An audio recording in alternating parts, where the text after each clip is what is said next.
เป็นเนื้อหูใหญ่ใช่ปะ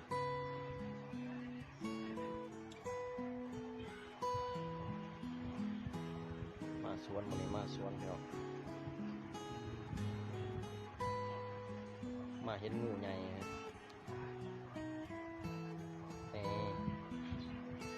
พวกตึกแห่ปลามาปีใช่ปะหลอกล่อให้ปลามากก่อนเก็บแล้วมือสังหารเขาเฮ็ดเอ้าเฮ็ดปึ๊บ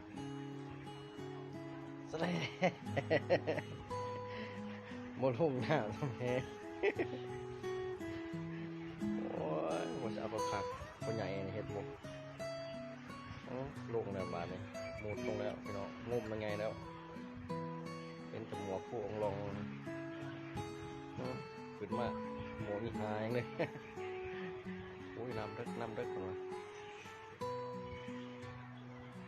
ลุ้นนอกมาแล้วนี่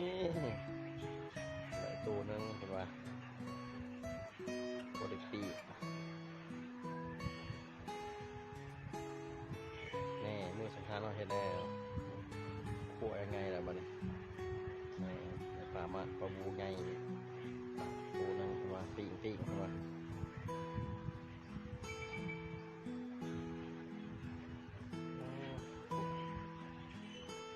เคยเห็นได้ปลาบูไงสำเร็จ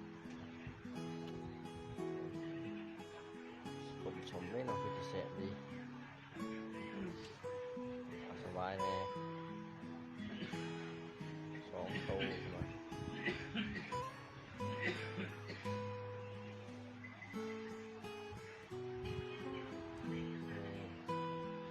เปลี่ยนซุปกันแล้ว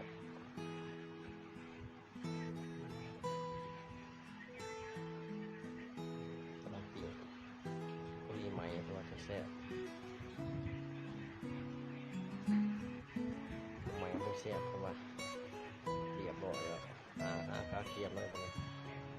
หลังช่องขาหนาดุยเลยสมพักแน่ครับว่าสมนังแน่